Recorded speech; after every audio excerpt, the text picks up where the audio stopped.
নমস্কার বন্ধুরা, আর একটা নতুন ভিডিওটিতে আপনাদের সকলকে স্বাগত। গীতার কোন দুটি শ্লোক চোখ বন্ধ করে একবার বললে সারাদিন ভালো কাটবে? রোজ সকালে ঘুম থেকে উঠে গীতার কোন দুটি শ্লোক বলা উচিত? কোন দুটি শ্লোক বললে সম্পূর্ণ গীতা পাঠের ফল পাবেন?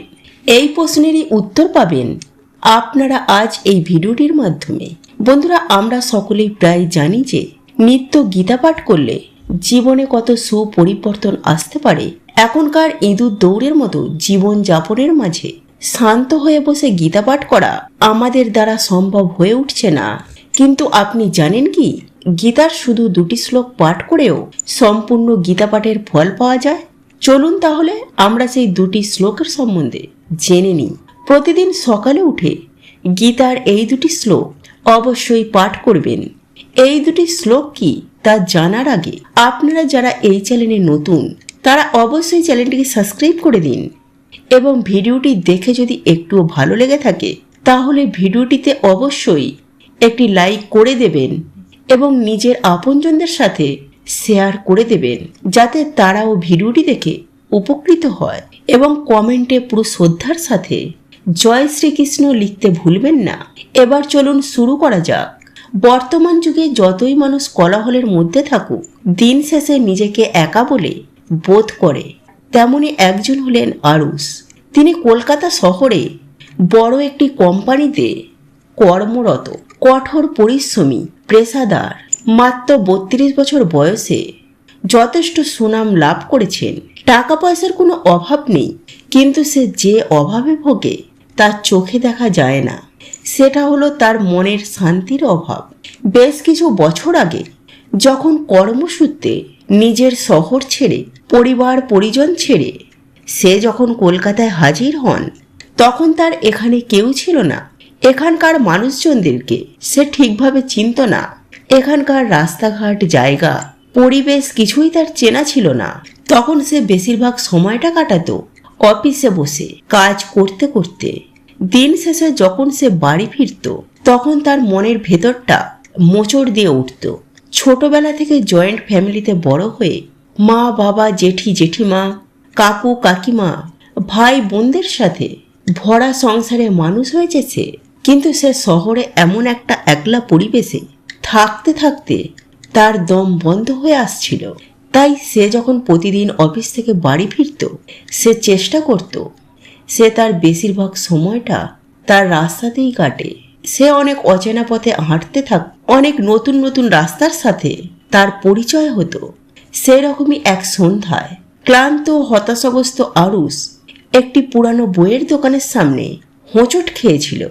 অপরিচিত একটি রাস্তা আবিষ্কার করতে গিয়ে যখন সে দোকানের খোঁজ পেল, তখন সে ওই দোকানের ভেতরে ঢুকে চারপাশ দেখতে থাকে।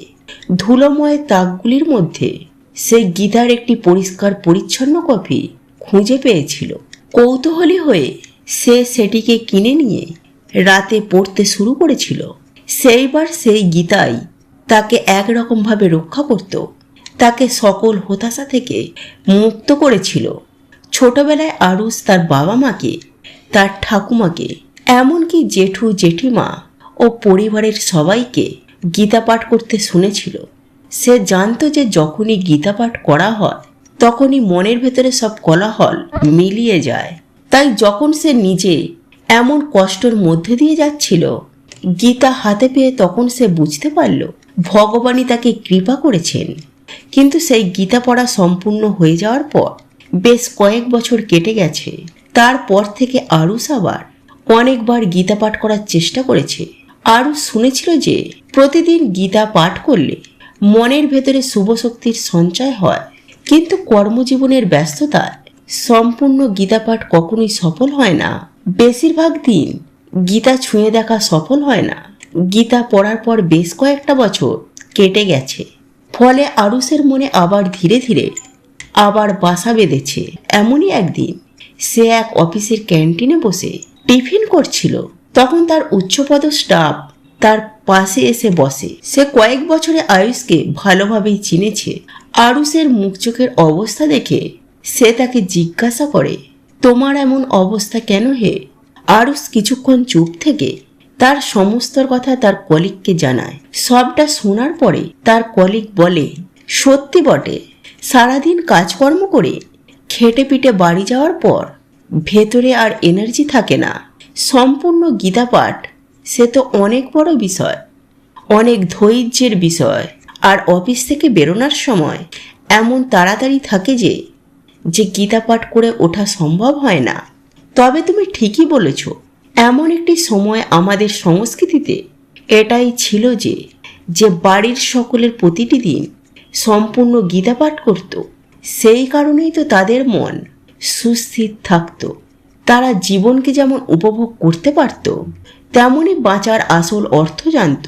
এখনকার সময়ে আমাদের পরিস্থিতি এমন হয়েছে যে আমরা বাঁচব বলে টাকা অর্জন করি, কিন্তু বাঁচতে আর পারি কোথায়?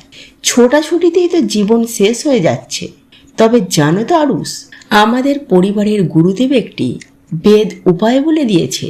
তিনি বলেছেন যে ভগবদ গীতার এমন দুটি শ্লোক আছে, যে দুটি শ্লোক প্রতিদিন পাঠ করলে সম্পূর্ণ গীতা পাঠের ফল লাভ হয়। তুমি চাইলেও এটা করতে পারো।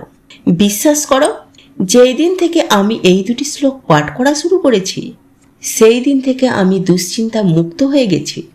আরুষ এই কথা শুনে তার সিনিয়রকে জিজ্ঞাসা করে সেই দুটি শ্লোক দুটি সম্বন্ধে জানতে পেরে আরুষ সেই দিনই বাড়ি ফিরে সেই দুটি শ্লোক মুখস্থ করে নেয়।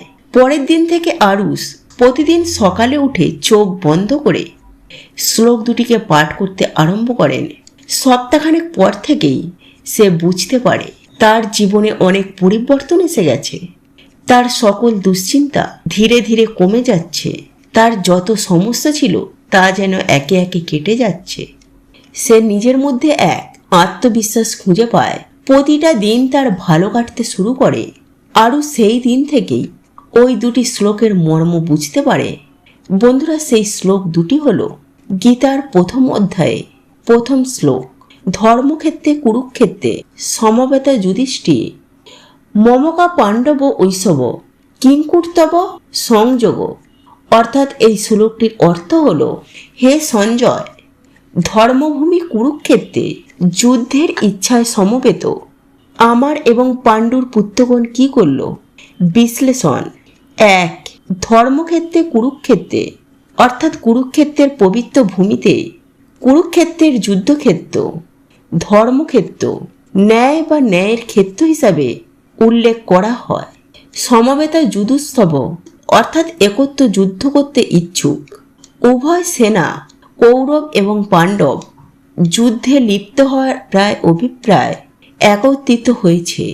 মমকা পাণ্ডব ঐশব অর্থাৎ আমার পুত্র গৌরব, পাণ্ডব অর্থাৎ পাণ্ডর পুত্র ধৃতরাষ্ট্র গৌরব আমার পুত্র এবং পাণ্ডুর পুত্রদের উল্লেখ করেছেন।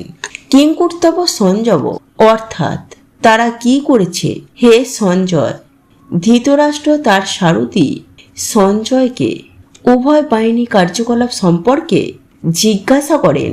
এই শ্লোকটি ধৃতরাষ্ট্র ও সঞ্জয়ের মধ্যে কথোপকথনের মঞ্চ তৈরি করেন। সেখানে ধৃতরাষ্ট্র তার পুত্র এবং পাণ্ডব পুত্রদের মধ্যে যুদ্ধ প্রক্রিয়া এটি ভগবদ গীতায় সূচনাকে চিহ্নিত করে। তাই যুদ্ধক্ষেত্রের মধ্যে ভগবান শ্রীকৃষ্ণ এবং অর্জুনের মধ্যে একটি গভীর কথোপকথন হিসাবে উদ্ভাসিত হয়। আর যে শ্লোকটি পাঠ করতে হবে সেটি হচ্ছে গীতার অষ্টাদশ শতকের শেষ অধ্যায়। যত্ত যজ্ঞেশ্বর কৃষ্ণ তত্ত্বপাত্র ধনুর্ধর তত্ত্বশ্রী বিজয় প্রতিধ্রুবানিধি প্রতিমম। এই শ্লোকটির অর্থ হল, যেখানে যজ্ঞেশ্বর ভগবান শ্রীকৃষ্ণ এবং গান্ধীর ধনুর্ধারী অর্জুন অবস্থিত, সেখানে শ্রী বিজয় বিভূতি অচলিত বিদ্যমান। এই আমার অভিমত। বিশ্লেষণ: যত্ত যজ্ঞেশ্বর কৃষ্ণ অর্থাৎ যেখানে কৃষ্ণ আছে যজ্ঞের গুরু, এখানে শ্রীকৃষ্ণকে যজ্ঞের স্বর হিসাবে বর্ণনা করা হয়েছে। যোগের সর্বোচ্চ গুরু, যার আধ্যাত্মিক জ্ঞান ও নির্দেশনার ওপরে তার দক্ষতার ইঙ্গিত দেয়।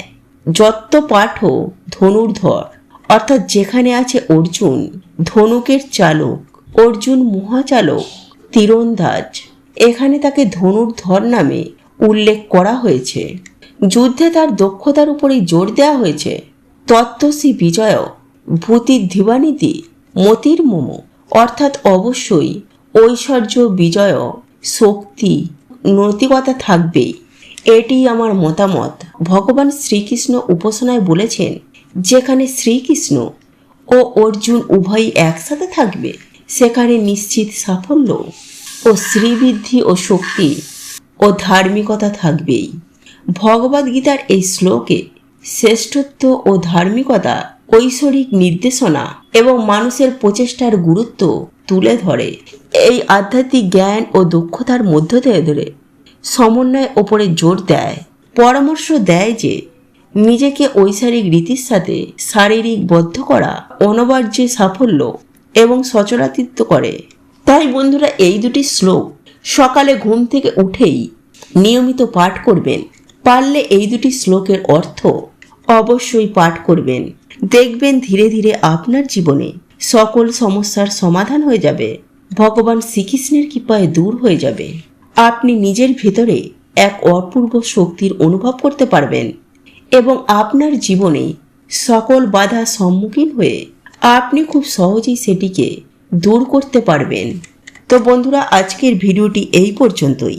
বন্ধুরা, আজকের এই ভিডিওটি যদি আপনাদের পছন্দ হয়ে থাকে তাহলে ভিডিওটি লাইক করুন, কমেন্ট করুন এবং বন্ধুদের সাথে শেয়ার অবশ্যই করুন। মনে রাখবেন, আপনার একটি শেয়ার অনেক মানুষকে উপকৃত করতে পারে। আপনি যদি সনাতনী পম্পা ইউটিউব চ্যানেলে এখনো পর্যন্ত নতুন হয়ে থাকেন তাহলে চ্যানেলটি অবশ্যই সাবস্ক্রাইব করবেন এবং পাশে থাকা নোটিফিকেশন বেল আইকনটি ক্লিক করবেন। এইরূপ নিত্য নতুন ভিডিও সবার আগে দেখার জন্য ঈশ্বর আপনার মঙ্গল করুন। আপনি সুস্থ থাকুন, ভালো থাকুন।